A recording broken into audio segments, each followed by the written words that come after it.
आज राजनीति के लिहाज से सुपर संडे है। क्यों? क्योंकि राहुल की रैली होती है, वहां पर बकायदा मोदी जी बीजेपी के सांसदों को ज्ञान देते हैं, तो दूसरी तरफ लेफ्ट की पार्टियों का कुछ होता है और आप में भी जनसभा चल रही है। लेकिन सबसे पहले राहुल की रैली के बाद बीजेपी ने पलटवार कर दिया है। बीजेपी ने कहा है कि राहुल ने जनादेश का अपमान ठहराया है, लिहाजा उन्हें देश से माफी मांगनी चाहिए।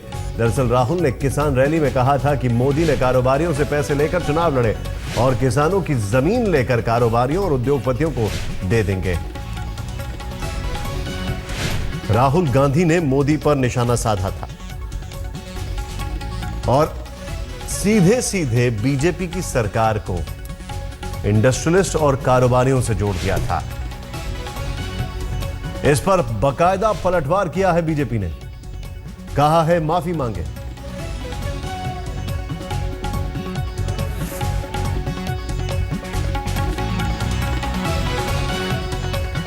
रविशंकर प्रसाद ने सीधे सीधे राहुल को कटघरे में खड़ा कर दिया। आइए देखते हैं। आज राहुल गांधी के एक वक्तव्य पर हमारी बहुत गंभीर आपत्ति है। उन्होंने कहा कि बड़े बड़े उद्योगपतियों से कर्ज लेकर करके हम चुनाव जीते हैं। क्या राहुल गांधी को देश के जनमत का इस प्रकार से अपमान करने का अधिकार है?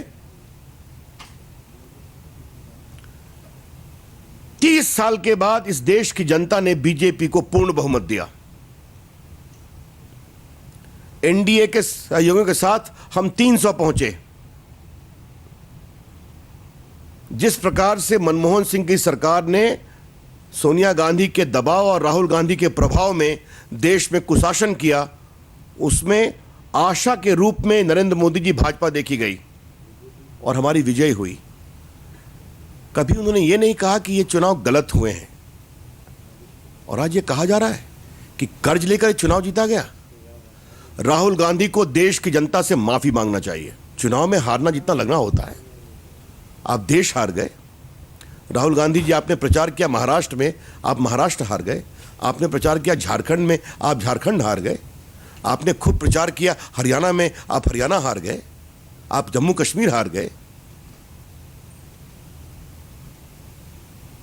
दिल्ली में भी आपका खाता तक नहीं खुला। और आज ये कहा जा रहा है, ये देश के जनमत का अपमान है, देश की जनता के लोकतांत्रिक अधिकारों का अपमान है और हम इसकी भर्त्सना करते हैं।